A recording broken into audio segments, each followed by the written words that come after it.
Hello and welcome to Opt to Thrive, episode 6, 5 Easy Ways to Manage Stress.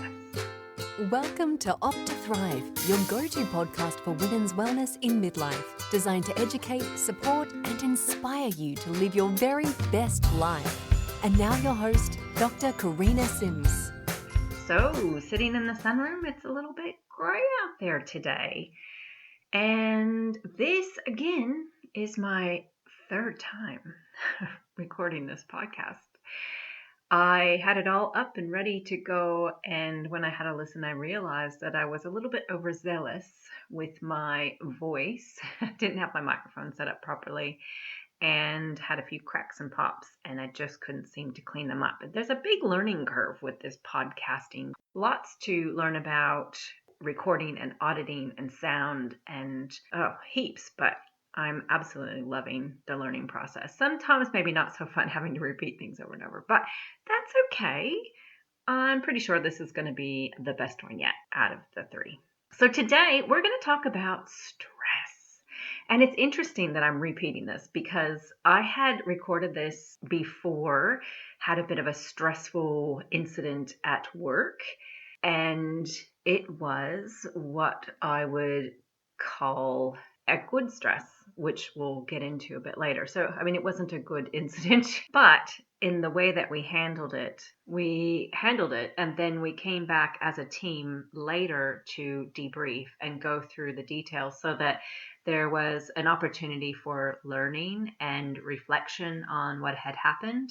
And so that hopefully everyone then left feeling a bit better about the situation, in particular better about our performance and what we were able to do for the patient. And so then we would have all grown from that experience. And if that experience happens again, we're going to be that much better at managing it and have that much more confidence. So today we're talking about stress, in particular chronic stress, and how it affects our physical and mental health and what we can do to manage it better. I've got 5 techniques that I'm going to share today that not only have I used, but my patients have also used them as well with really good results.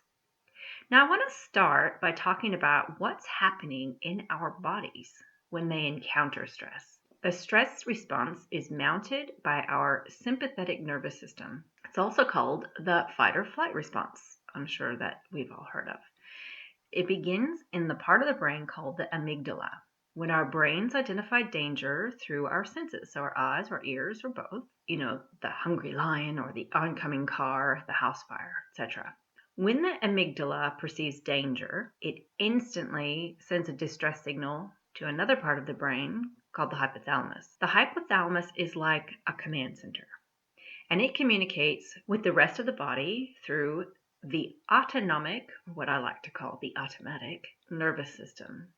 The autonomic nervous system controls things like our breathing, blood pressure, our heart rate, and dilatation or constriction of different blood vessels and of parts of our lungs. The autonomic nervous system is made up of 2 parts. The sympathetic nervous system, which, like I said, gives the fight or flight response, so it speeds everything up and prepares us to deal with the danger.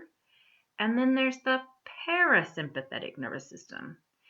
That one gives the rest and digest response, which calms everything back down once the danger's passed.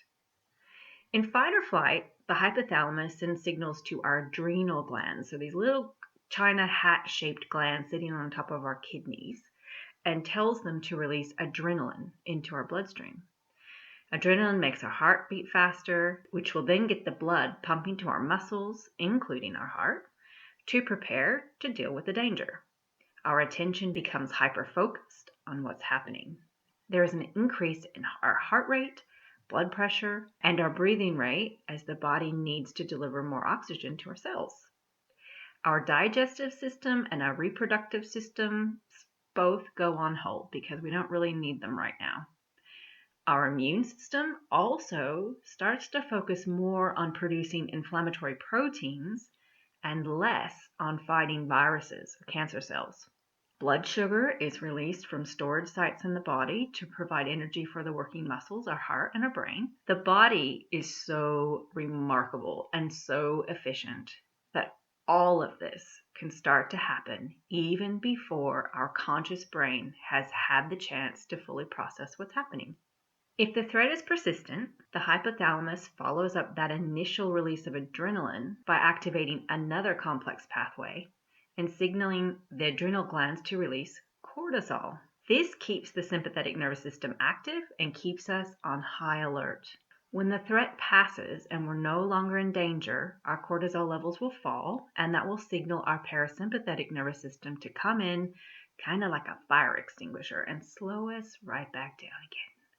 Chronic stress keeps that second wave response of cortisol trickling in, and you can see how hard that could be on the body, not to mention the mind.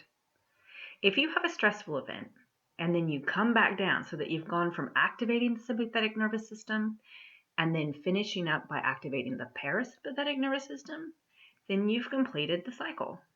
This is likely to be a good thing because it leads us to having greater resilience. If you've ever overcome a stressful event in life, processed it fully, and completed that cycle, then the next time it happened, you probably thought, no worries, I got this. But if someone is repeatedly under too much stress, it gets harder and harder to get back to baseline. Your stress level can go up and stay there, causing a prolonged response. This is when you're hypervigilant, tired, but wired. The chronic activation of the stress response system and the overexposure to cortisol and other stress hormones that come with it can put us at increased risk of anxiety, depression, digestive issues, headaches, muscle tension and pain, heart attacks, high blood pressure, strokes, sleep problems, weight gain, memory and concentration impairment, and even Alzheimer's disease. So let's talk about what we can do to manage our stress effectively. Let's first define stress. The World Health Organization defines stress as the body's reaction to any demand or threat, real or imagined. Now this brings up a really good point. Our bodies don't know if a stress is real or imagined. It's going to react the same way to both. It just does what our brains tell it to do. Let me repeat that. Our bodies don't know if a stress is real or if it's imagined. It's just going to do what the brain tells it to do. This is why being aware of our thoughts, as I talked about in the last podcast, is so vitally important. And it's a really good place to illustrate the beauty of the thought model. Technique number 1. Let me show you how I've used the thought model for stress reduction in my life. There was a time when there were parts of my job I found really stressful. On one evening, when I was stressing out about something in particular, I had a random thought. I was considering how it did not appear that some of my colleagues were as stressed as I was in the same situations. Now, as a rural GP, we often wear several hats. We could be running the emergency department of our local hospital and or looking after inpatients. As a rural GP, being an obstetrician also means being the pediatrician for the baby, and it's not unheard of to be the only obstetric doctor in the hospital resuscitating a flat baby while the mother is having an emergency of her own. Fortunately, our team is made up of the most amazing midwives and doctors. A little shout out to the best team ever. Now, I've scaled back in the last couple of years, and I now only do my GP clinic work and obstetrics, so I deliver babies. And that provides enough excitement and sleep disturbance for me. Thank you very much. Now, we get very good training and we're very well prepared. But anyway, on this particular evening, I was making this observation that I seem to be a lot more stressed than some of my colleagues. And I had this thought, it's only stressful if you think it's stressful. Now, this was quite a few years before I discovered the thought model. We talked about the thought model in the last podcast. So if you haven't listened to that one, you might want to go and have a listen to that one to catch up a little bit on it. A quick little recap of the thought model, which was developed by Brooke Castillo of the Life Coach School. It starts with a circumstance. Everything starts with a circumstance, and the circumstance is always neutral. There's no drama. It's just the facts. It is what it is. You could prove it in a court of law. Then you have a thought about it, which often makes the circumstance either positive or negative, maybe sometimes neutral. Our thoughts create our feelings. So we have a feeling about it. Our feelings lead us to have an action or even an inaction, and our actions give us our results. So as profound as that thought was, it's only stressful if you think it's stressful. It was quickly overridden by what I considered to be the actual stress. I didn't have time to think such nonsense when I had some real worrying to do. It wasn't until years later when I started practicing the thought model and pulling the actual thoughts out of my head that were causing so much stress and suffering that I realized suffering really is optional. There could be an emergency, and I could handle it with or without the suffering. And in fact, I realized that handling the emergency was much more pleasant when I was practicing thoughts of, I got this, I'm well prepared, I'm well trained, I know what to do, I've got an amazing team, than with negative thoughts. I did a lot of work around challenging the untrue and very unhelpful thought and stopped the enormous amount of suffering I was putting myself through. Now, this example also highlights the ideas of good and bad stress. So good stress is short term. It inspires and motivates us. It focuses our energy and it enhances our performance. Bad stress, however, is the kind that wears you out. It leaves you jittery and it's harmful to your health. Bad stress or distress can lead to anxiety, confusion, poor concentration, and decreased performance. To a degree, I did have some good stress as I was motivated to ensure I had adequate training and experience to confidently do my job. However, the majority of the stress I was experiencing was bad stress. Fortunately, I was able to manage it with some help from the thought model. So if you're finding that there are some patterns in relation to stress for you, there are certain things that really stress you out, it's worth getting the thoughts that are causing the feeling of stress out on paper and then putting them through the model. First, looking at the thoughts and really challenging them. Are they true? Can you find any evidence to support them? Can you find thoughts that are just as true but feel a lot better? Can you identify thoughts that would give you better results in your life? Can you think of any good reason to keep that thought? When I find myself starting to get stressed about something, and let's say it's a bad stress rather than a good stress, there is one thought right in the moment that I practice that can very quickly turn me from the feeling of stress to the neutral feeling of acceptance, and it feels a lot better. That thought is, it is what it is. Okay, so that's going to lead me on to technique number 2. Did you know that there's real science to back up breathing techniques in reducing stress? There are breathing techniques that stimulate the vagus nerve, which stimulates our parasympathetic nervous system. You remember the one that helps us rest and digest, or slow down a bit and balance out our active fight or flight response. One popular technique is called box breathing. With box breathing, you take a big inhalation through your nose to a count of 4, then you hold it for a count of 4, and then you release it through what we call pursed lips. So through your mouth, with your mouth just a little bit open, so you're kind of blowing a little bit against your lips to a count of 4, and then hold it again for 4 out, and then do it again. Let's give it a go now. Start by taking one full inhalation through our nose to a count of 4. Hold it for 4. Release it. And hold it for 4. Now, I've heard lots of variations on breathing for relaxation. Lots of different, breathe in for 7 and hold for 2, or, lots of different numbers involved. This one I think is an easy one to remember because it's 4, 4, 4, and 4.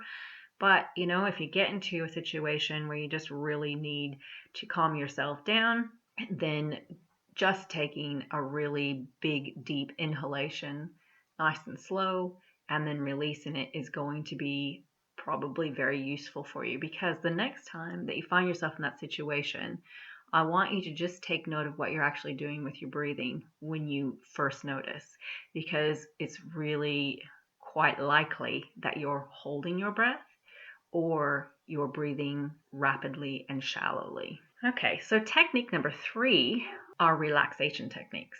I've mentioned relaxation techniques a couple of times in previous podcasts as well.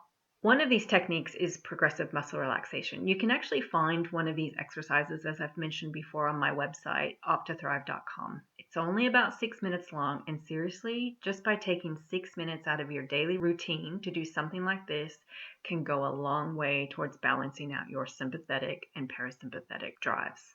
I use progressive muscle relaxation similar to the one on my website most nights now that midlife has really affected my sleep. I wake up every night around 2 to 4 a.m. to use the loo, and on the way, my brain thinks it's time to plan the rest of my life. And it's imperative that it's done tonight. I do my best to ignore it, and I get myself back to bed. And then once I'm back in bed, I do 3 box breaths, and then I put myself through progressive muscle relaxation. I start at my toes, and I go one toe at a time to really get my head focused, and then I work my way up, and I very rarely get past my hips before I'm out again. Technique number 4 is meditation. There's some good apps out there, so I'm not going to talk a lot about meditation today, but there are good apps out there that can guide you through meditations. I've used the Headspace app in the past, and I did like that one, and I've heard good things about the Smiling Mind app. Insight Timer is a free meditation app that a lot of people use as well. I've also had that one, and I've enjoyed using that one. If you have a favorite meditation app, maybe you could put that in one of the comments on one of my social media sites for others to get some use out of. Then that leads us to our final technique, technique number 5. I bet you could probably guess what this one's going to be if you've listened to me long enough.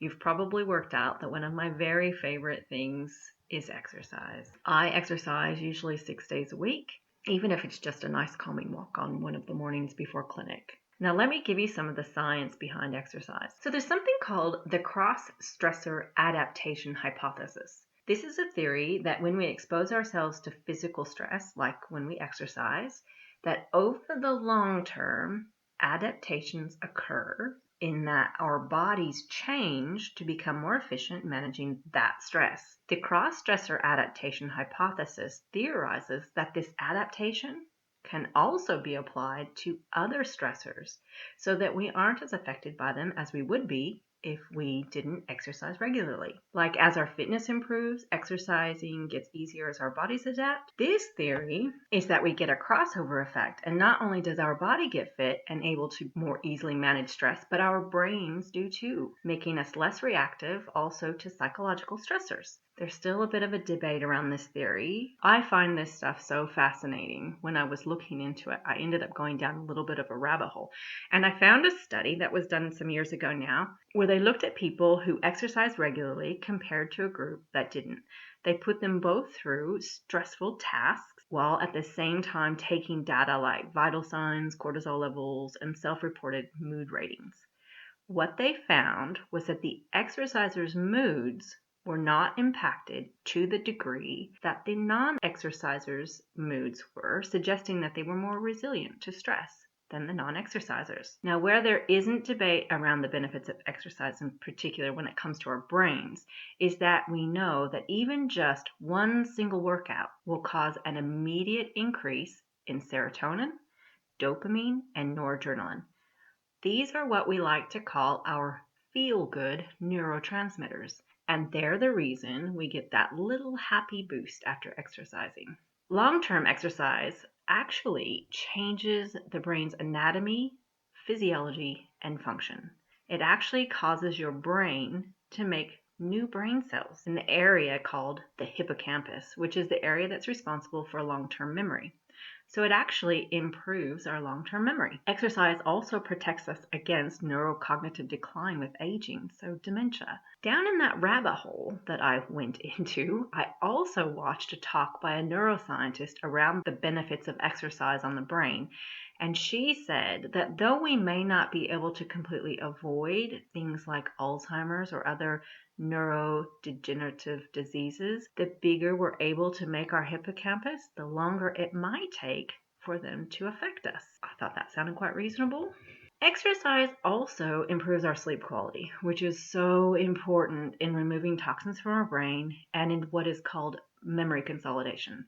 So while we're sleeping, our brains are busy sifting through all of the things that we did that day and the memories for the day and deciding what to keep and what to throw away. So consolidating our memories. One of the things I was most affected by in this midlife transition was my sleep. I used to be such an amazing sleeper. So I hear you, ladies. I hear you out there, and I promise you I will be doing an episode just on sleep very soon. Okay, so there you have it, my 5 tips on stress reduction. I hope it's been helpful for you, and as I always say, if you think of someone who would benefit from this information, please share it. And by rating and reviewing the podcast, that also really helps its visibility when others are looking for this information too. I'm really keen to hear from you guys, things that you're liking, things that you'd like to hear more about. You can leave a suggestion on my website, optothrive.com. Some of the hosts where you might be listening to your podcast also have anonymous text me options, and I can also be found on Instagram and Facebook at optothrive. So with that, I'll sign off. I hope you have a fabulous day and a great couple of weeks. Until then, I hope you opt to thrive. The Opt to Thrive podcast is designed for information purposes only and is not engaged in the giving of medical advice. The information provided on the podcast should not be used for diagnosing or treating a health problem or disease.